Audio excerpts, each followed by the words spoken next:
नमस्कार, मैं Ritu Chunwal, assistant professor SMM government girls college Bhilwara. आज का हमारा टॉपिक है वेस्टर्न नोटेशन सिस्टम। पाश्चात्य स्वर लिपि। इस पद्धति के अंतर्गत 4 पद्धतियाँ आती हैं: सोल्फा स्वरलिपि पद्धति, न्यूम्स स्वरलिपि पद्धति, चीव स्वरलिपि पद्धति और स्टाफ स्वरलिपि पद्धति। पहली है सोल्फा स्वरलिपि पद्धति। इस पद्धति के अंतर्गत इनके नाम स्वरों के डो रे मी फा सोल ला सी हैं। भारतीय संगीत में, उत्तर भारतीय संगीत में इसे सा रे ग म प ध नि कहलाते हैं। इस पद्धति में तार सप्तक के स्वरों के लिए ऊपर खड़ी या आड़ी रेखा लगाते हैं और मंद्र सप्तक के स्वरों के नीचे आड़ी रेखा लगाते हैं। कोमल तथा तीव्र स्वरों के लिए स्वरों के उच्चारण में ही परिवर्तन किया जाता है। सेकंड है न्यूम्स स्वरलिपि पद्धति। इस पद्धति का विकास रोम के चर्च में हुआ। इस पद्धति में विराम, अल्प विराम, डैश तथा लकीरों का प्रयोग होता था। भारतीय संगीत के वैदिक कालीन ग्रंथों में भी कुछ ऐसे ही चिन्ह मिलते हैं। थर्ड है चीव स्वरलिपि पद्धति। इस पद्धति का नाम विकास फ्रांस के चीव नामक संगीतज्ञ ने किया था। इसमें स्वरों को दर्शाने के लिए अंकों का प्रयोग किया जाता था। ऊंचे नीचे स्वरों को दर्शाने के लिए अंकों के ऊपर तथा नीचे बिंदु लगाए जाते थे। इस तरह के अंक सामवेद संगीत के मंत्रों में भी मिलते हैं।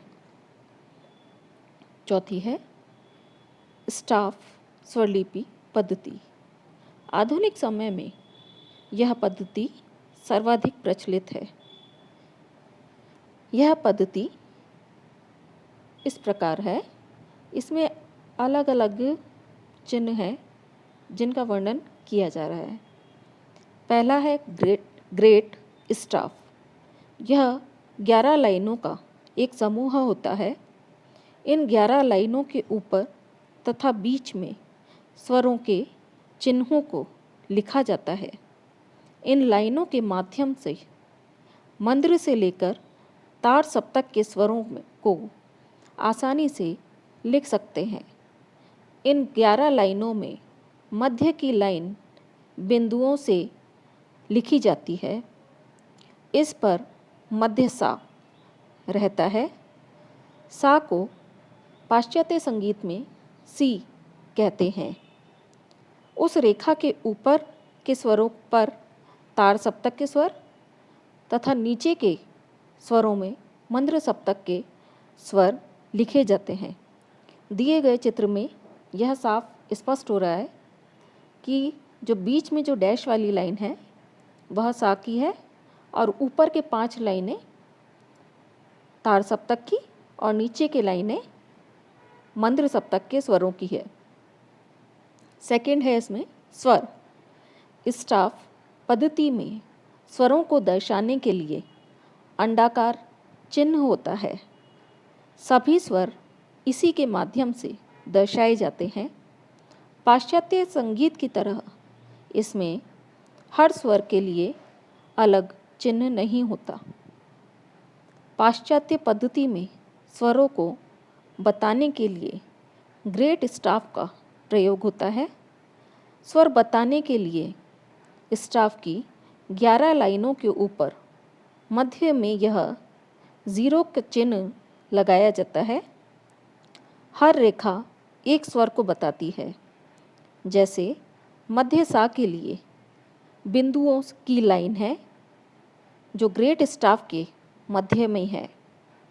इस रेखा के ऊपर अगर अंडाकार चिन्ह लगेगा तो वह सा कहलाएगा। यह नीचे गए चित्र से स्पष्ट हो रहा है। किसी चिन्ह किसी भी लाइन के ऊपर या मध्य में लगते हैं। रे अर्थात डी लिखना है तो सा के ऊपर दो लाइनों के मध्य में अंडाकार चिन्ह लगाएंगे। मंद्र सप्तक का प लिखने के लिए हम निचली लाइनों का प्रयोग करते हैं। हर लाइन तथा दो लाइनों के मध्य में कौन सा स्वर आता है उसका वर्णन नीचे दिए गए चित्र में स्पष्ट है। सा रे ग म प ध नि, इसे CDEFGABC कहा जाता है।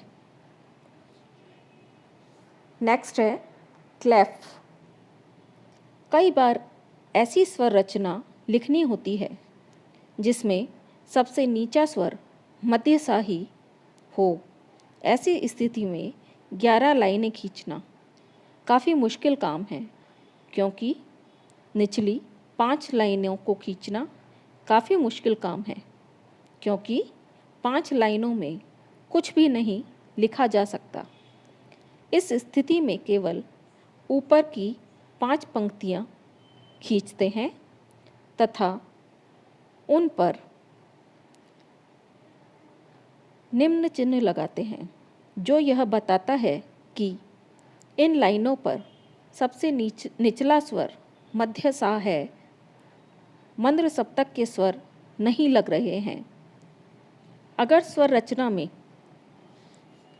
सबसे ऊंचा स्वर मध्य सा हो, अर्थात सभी स्वर मंद्र सप्तक या उसमें नीचे हों, तो 5 लाइनों के शुरू में निम्न चिन्ह लगाते हैं। इस चिन्ह को बास क्लेफ कहते हैं। इसके ऊपर यदि हम छोटी सी रेखा खींचकर स्वर लिखें तो वह मध्य सा होगा। सेकंड है की सिग्नेचर। स्वरों को कोमल या तीव्र, फ्लैट का चिन्ह लगाकर बता सकते हैं, पर कभी कभी ऐसा होता है कि हमने एक रचना ऐसी लिखनी है जिसमें एक या ज़्यादा स्वर कोमल या तीव्र हों। ऐसी स्थिति में बार बार स्वर पर फ्लैट का चिन्ह लगाने के लिए उचित नहीं होता। उसकी जगह पर हम क्लेफ के बाद एक फ्लैट का चिन्ह लगा देते हैं। ऐसा करने से उस लाइन पर आने वाला स्वर फ्लैट हो जाएगा। इन्हीं चिन्हों को की सिग्नेचर कहते हैं, अर्थात ये चिन्ह जो क्लेफ के बाद आते हैं की सिग्नेचर कहे जाते हैं। यह आपको चित्र में समझ में आ गया होगा। फोर्थ है बार लाइंस। भारतीय संगीत में जैसे विभाग दिखाने के लिए रेखा खींचते हैं, उसी प्रकार पाश्चात्य संगीत में भी रेखा खींचते हैं। यह रेखाएं बार लाइंस कहलाती हैं। इनके द्वारा संगीत की रचना को बराबर भागों में बांटा जाता है। यह नीचे दिए गए चित्र से स्पष्ट हो जाता है। नेक्स्ट है मात्रा। पाश्चात्य संगीत में विभिन्न मात्राओं को लिखने के लिए स्वर चिन्ह में ही परिवर्तन किया जाता है। फर्स्ट एक मात्रा। एक मात्रा दर्शाने के लिए अंडाकार चिन्ह है, इसे सेमी ब्रीव कहा जाता है। आधी मात्रा।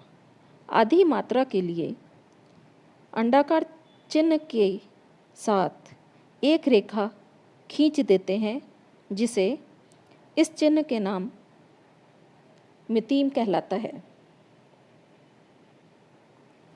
1/4 मात्रा। 1/4 मात्रा दर्शाने के लिए मिनीम के गोले को स्याही से भर देते हैं, जैसे आगे चित्र में आपको दिखा हुआ है। इस चिन्ह को क्रोरो कहते हैं। 1/8 मात्रा। 1/8 मात्रा दर्शाने के लिए क्वेयर का चिन्ह है। इस चिन्ह में क्रोशे के ऊपर एक छोटी सी रेखा लगा देते हैं। आगे चित्र में आपको दिख रहा है। 1/16 मात्रा। इसे दर्शाने के लिए क्वेयर के ऊपर 2 लाइनें लगा देते हैं, जैसे चित्र में दिख रहा है। इसे सेमी क्वेयर कहते हैं। 1/32 मात्रा। 1/32 मात्रा के लिए सेमी क्वेयर में से एक रेखा और लगा देते हैं। इसे डेमी सेमी क्वेयर कहते हैं। अलग अलग मात्राओं के चिन्ह किस प्रकार हैं, यह आपको नीचे दिए गए सारणी में स्पष्ट हो जाएगा।